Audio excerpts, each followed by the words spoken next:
अस्सलाम वालेकुम स्टूडेंट्स, आपके साथ मेरी उर्दू की क्लास है आज। और यू उम्मीद है कि आप सब खैरियत से होंगे। अल्लाह ताला आपको अपनी हिफाजत में रखे। जी स्टूडेंट्स, आज हम नज़म पढ़ेंगे। नज़म का नाम है पेवस्ता रह शजर से उम्मीद बहार रख। ये नज़म अल्लामा मोहम्मद इकबाल की लिखी हुई है।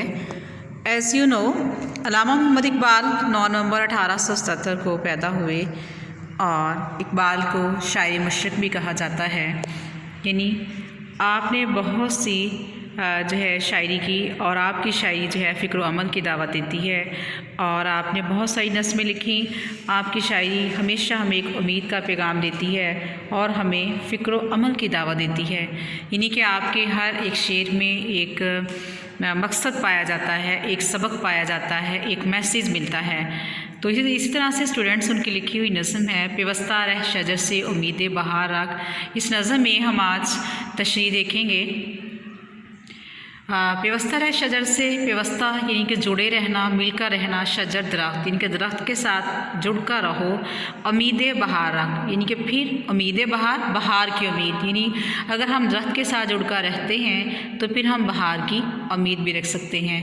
ये इस नज़म का उन्वान है। पहला शेर है इसका, शुरू करते हैं। बिस्मिल्लाहिर्रहमानिर्रहीम। डाली गई जो फसले ख़ज़ां में शजर से टूट, मुमकिन नहीं हरी हो सहाबे बहार से। स्टूडेंट्स, आपकी आसानी के लिए मैंने कुछ वर्ड्स जो हैं उनको अंडरलाइन कर दिया है और नीचे उनके मीनिंग्स भी लिख दिए हैं। और तशरीह का तरीका कुछ यूँ होगा कि मीनिंग्स मैं लिख चुकी हूँ, उसके बाद जो है अब मैंने इनका मफ़हूम लिख दिया, और मफ़हूम के बाद जो है हम इसकी तशरीह करेंगे। और तशरीह में कुछ आपको हवाला जात के जो हैं वो अशार मैं आपको बता दूँगी, लेकिन आप इसको तशरीह को ख़ुद लिखेंगे। आप मुझे सुनेंगे और सुनने के बाद जो है आप इसको ख़ुद से लिखेंगे।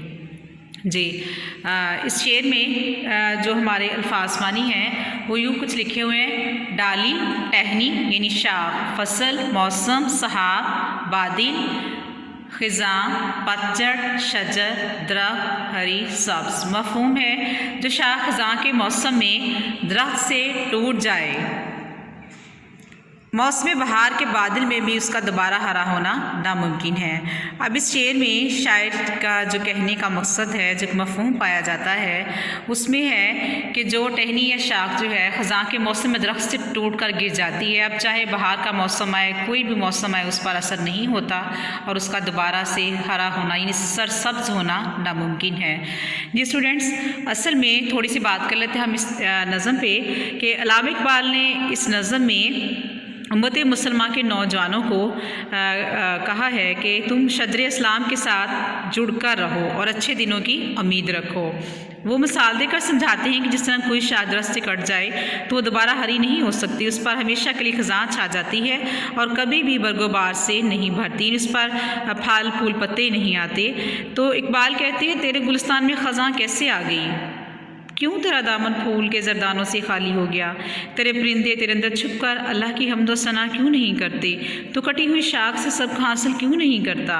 तुझे अपने शजर के साथ जुड़े रहना होगा और दिल को उम्मीद से भरपूर रखना होगा।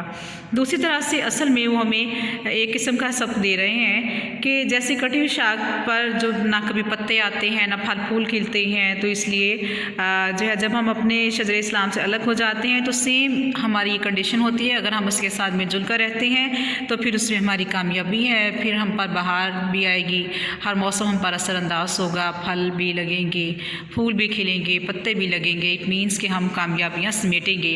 ये स्टूडेंट्स, इस शेर की तशरीह आप कुछ यूँ करेंगे कि इस शेर में शायर कहते हैं कि जो शाख ख़िज़ां के मौसम में दरख्त से टूट जाए, मौसम बहार के बादल में भी इसका दोबारा हरा होना नामुमकिन है। और अल्लामा इकबाल कहते हैं कि दुनिया के दस्तूर के मुताबिक जो चीज़ जो है ख़िज़ां के मौसम में यानी कि जो चीज़ अपना वजूद खो देती है, शाख कट जाती है, फिर दोबारा से चाहे बारिशें हों, कुछ भी हो, कोई भी मौसम उस पर असरअंदाज नहीं होता। इसलिए हमें बारिश से फ़ायदा उठाने के लिए शाख का दरख्त के साथ होना ज़रूरी है। और जैसा कि हुज़ूर अकरम सल्लल्लाहु अलैहि वसल्लम का फरमान है, सब मुसलमान एक जिस्म वाहिद की तरह है। अगर उसकी आँख बीमार होती है तो सारा जिस्म बीमार होता है, और अगर उसके सर में तकलीफ़ हो तो भी सारा जिस्म तकलीफ़ महसूस करता है। वैसे भी यूँ भी आप आप कह सकते हैं कि मुसलमान जो है एक जिस्म की मानद है, अगर एक किसी में दर्द होता है तो उसका पूरा जिस्म जो है उस तकलीफ़ को महसूस करता है। और इसमें हवाला जात के लिए शेर आप लिखेंगे, फ़र्द कायम रब्ते मिल्लत से है, तन्हा कुछ नहीं, मौज है दरिया में और बिनूने दरिया कुछ नहीं। एक और हवाला जात के लिए शेर आप इसमें शामिल कर सकते हैं, वो है, एक हूँ मुस्लिम हरम की पासबानी के लिए, नील के साहिल से लेकर ताब खाक का शिकार। जी स्टूडेंट्स, इसमें अल्लामा इकबाल इस शेर में यही पैगाम देते हैं कि हमें उम्मत मुसलमान के साथ अपने तल्लुकात मजबूत से मजबूत बनाना होंगे और तमाम आलम इस्लाम को नाकाबिल तस्खीर बनाना होगा। ये उसी सूरत में मुमकिन है कि जब उम्मत के तमाम अफराद शजर इस्लाम के साथ जो हैं वो पेवस्ता रहें, जुड़का रहेंगे, क्योंकि अल्लामा इकबाल मिल्लत इस्लामी के इत्तेहाद के सबसे बड़े दाई थे। यानी आप मुसलमानों को इत्तेहाद और इत्तेफाक से रहने का दर्स देते थे और आपने देखा कि उनकी शायरी में भी हमें इत्तेहाद और इत्तेफाक का दर्स ही मिलता है। जिस तरह स्टूडेंट्स आप इसकी जो है तशरीह लिखेंगे। नेक्स्ट हमारा शेर है, शेर नंबर 2 है, लाजवाल अहद ख़ज़ां उसके वास्ते, कुछ वास्ता नहीं है उसे बरगुबार से। इसे मुश्किल फास के मानी है लाजवाली, जिससे कभी जवाल ना हो, जो कभी ख़त्म ना हो। अहद ख़ज़ां पतझड़ का मौसम, ख़ज़ां का मौसम, वास्ता, तल्लुक़, बरगुबार, पत्ते और फूल। अब इस शेर का मफ़हूम कुछ यूँ होगा कि दरख्त की वो टहनी जो अपने असल यानी दरख्त से जुदा हो जाती है, कट जाती है, अलग हो जाती है, वो कभी भी हरी भरी नहीं हो सकती। अब इस पर फल फूल कभी नहीं लगेंगे। जिस वर्ण इस शेर में भी अल्लामा इकबाल हमें यही बात जो है वो समझाते हुए नज़र आते हैं। अब हम चलते हैं इसकी तशरीह की तरफ। जब हम इसकी तशरीह करेंगे तो उसमें यही है कि अल्लामा इकबाल फरमाते हैं कि जिस तरह शजर और शाख का उन्होंने इस्तारा देकर हमें समझाया है कि कोई शाख दरख्त से अलग हो जाती है तो उसके मुकद्दर में कभी पत्ते और फूल नहीं खिलते, ख़ज़ां हमेशा उसका मुकद्दर बन जाती है।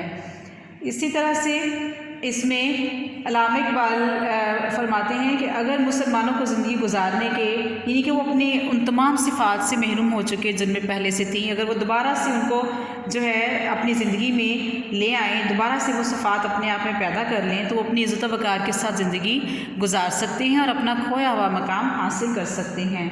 इसमें हवाला जात के लिए एक शेर है, मुमकिन है कि तू जिसको समझता है बहारा, औरों की निगाहों में वो मौसम हो ख़िज़ां का। इसके अलावा एक और शेर है, वक्त अच्छा भी आएगा नासिर, गम ना कर ज़िंदगी पड़ी है अभी। तो स्टूडेंट्स इसमें आप यूँ लिखेंगे कि ए मुसलमानों, अल्लामा इकबाल समझाते हैं मुसलमानों इत्तेहाद व यगागत को दस्तूर हयात बना लो, एक दूसरे के दुख दर्द को महसूस करो और ये ज़िंदगी तुम्हारे लिए तोहफ़ा खुदावंदी है। अगर तुमने इस असूल कायनात को समझ लिया कि मिलजुल कर रहने से, यानी कि दरख्त के साथ रहने में जो बरकत है वो अलग होने में नहीं है, तो फिर तुम कामयाब हो। अगर नज़रअंदाज कर दोगे तुम्हारी शाख भी शजर इस्लाम से कट जाएगी और तुम पर कभी बहार ना आ पाएगी, तुम्हारी मुस्कुराहटें तुमसे रूठ जाएंगी, नाकामियाँ तुम्हारा मुकद्दर करार पाएंगी और कामयाबियाँ तुमसे बहुत दूर चले जाएंगी। इट मीन्स इकबाल कहते हैं कि अभी भी वक्त है कि आप अपने हालात पर गौर व फिक्र करके एक होकर, यकजा होकर, इत्तेहाद के साथ, इत्तेफाक के साथ आगे बढ़ें, तो मंजिल दूर नहीं है, मंजिल बहुत करीब है। कामयाबी आपकी किस्मत में जो है दोबारा से आ सकती है, आप कामयाब हो सकते हैं। तीसरा शेर है हमारा, है तेरे गुलिस्तान में भी फसले ख़ज़ां का दौर, खाली है जेब गुल ज़रे कामिल अयार से। स्टूडेंट्स इसमें मुश्किल फाज है हमारे पास, ज़रे कामिल अयार खालिस सोना, जेब गुल फूलों की जेब यानी कि जो उनका जरदाने होते हैं जहाँ पे, जिसको हम फूलों का कीसा भी कहते हैं, पॉकेट यानी गुलिस्तान, बाग, फसले ख़ज़ां, पतझड़ का मौसम। इसमें इसका मफ़हूम कुछ यूँ होगा कि अल्लामा इकबाल यानी कि इसमें बताते हैं कि तेरा बाग ही मिलत इस्लामिया उजड़ गया है, इस पर आर्जी तौर पर ख़ज़ां है, फूलों की जेब खालिस होने से खाली है।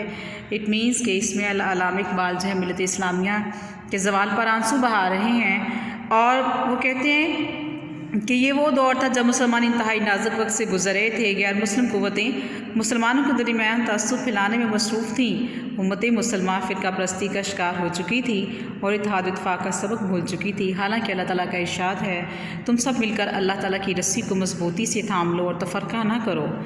और कुरान पाक में भी इत्तेफाक का दर्स दिया गया है और शायर मशरक़ तमाम अफराद से मुखातिब हैं, क्या मुसलमानों तुम्हारा गुलशन इस्लाम फसलें ख़ज़ां का शिकार क्यों हो गया। इसमें ख़ज़ां का क़याम परेशानी का बायस है کہ جب پھول مرجھا جاتے ہیں تو ان کے زردانے بھی گر جاتے ہیں، اور ایسی ہی صورتحال امت مسلمان کو درپیش ہے۔ وہ کہتے ہیں جب تمہارا دل ایمان کی دولت سے خالی ہوتا ہے، تمہارے چہروں کی رونق چلی جاتی ہے، تمہارے وجود کے اندر جب خرابی آتی ہے تو امید کی جگہ یاس اور حوصلے کی جگہ پست ہمتی لے لیتی ہے، تو ناکامی اور نامرادی مقدر بن چکی ہے۔ تو اقبال مزید کہتے ہیں کہ اے مسلمانوں، تم تقریر کے فنکار تو ہو مگر عمل کے شاہکار کب بنو گے؟ یعنی کہ تم اب صرف باتیں ہی نہیں کرو، اس پر عمل بھی کر کے دکھاؤ، تو پھر سے تمہارا وہ سنہرا دور واپس آ سکتا ہے، اور اپنے شاندار ماضی کو پھر سے پا لینے کی خواہش رکھو جیسا کہ خلفائے راشدین کا دور تھا۔ اسی طرح سے آپ پھر وہ اپنا مقام حاصل کر سکو گے۔ اور اشد ضرورت اس وقت یہی ہے کہ ہم جو ہے بکھرنے سے بچ جائیں، یعنی امت مسلمان جو ہے بکھرنے سے بچ جائے۔ اصل میں اسٹوڈنٹس اس شعر میں بھی اقبال یہ کہتے ہیں، یعنی گلستان باغ اٹ مینس کہ جب ایک درخت ایک باغ میں لگا ہوا ہے تو وہ تبھی خوبصورت نظر آتا ہے جب اس کے سارے پتے پھل پھول ہریالی اس پر نظر آئے۔ تو جب وہ اس پر درخت پر ہریالی نظر نہیں آتی تو باغ کی رونقیں بھی ماند پڑی ہوئی نظر آنے لگتی ہیں، کم نظر آنے لگتی ہیں، یعنی باغ اپنی خوبصورتی کھو دیتا ہے۔ تو اگر ہمیں خود کو خوبصورت رکھنا ہے، اس باغ کو، اس ملت اسلامیہ کو، تو پھر ہمیں اپنے درخت کے ساتھ جو ہے مل کر رہنا ہے، یعنی ہمیں اس شاخ کی طرح بننا ہے کہ جو اپنے درخت کے ساتھ لگی رہتی ہے، اور جب تک وہ اپنے درخت کے ساتھ لگی ہوئی ہے وہ اس سے اپنی خوراک بھی حاصل کرتی ہے، اس کی گرو بھی ہوتی ہے، یعنی کہ وہ دن بدن جو ہے اس پر پتے پھل پھول جو ہے وہ ہمیں لگے ہوئے نظر آتے ہیں۔ اور جب پتے پھل پھول نظر آتے ہیں تو اٹ مینس کہ اس پر زندگی رواں دواں ہے، زندگی نظر آتی ہے، زندہ دلی نظر آتی ہے۔ اور جیسے ہی ہم جو ہے الگ ہو جاتے ہیں یا اس شاخ کو الگ کر دیتے ہیں، اب کوئی موسم آئے، کوئی کچھ بھی ہو جائے، حالات کیسے ہی ہوں، لیکن اس پر کوئی اثر نہیں ہوتا، وہ بالکل بے اثر ہو جاتی ہے کیونکہ اس نے اپنی زندگی کھو دی۔ دیٹس آل اسٹوڈنٹس، یہ ہمارے 3 اشعار ہیں، آپ ان کی تشریح اپنی کاپی پر رائٹ کرنی ہے۔ مشکل الفاظ میں نے ساتھ ہی لکھ دیے ہیں اور اس کا مفہوم بھی آپ کو سمجھا دیا ہے تاکہ آپ کو کچھ جو ہے اس میں کنفیوژن نہیں ہو۔ اس کے علاوہ اگر آپ کو کوئی پرابلم ہے، کوئی کنفیوژن ہے، you can consult me students. Okay جی، ٹیک کیئر، اللہ حافظ۔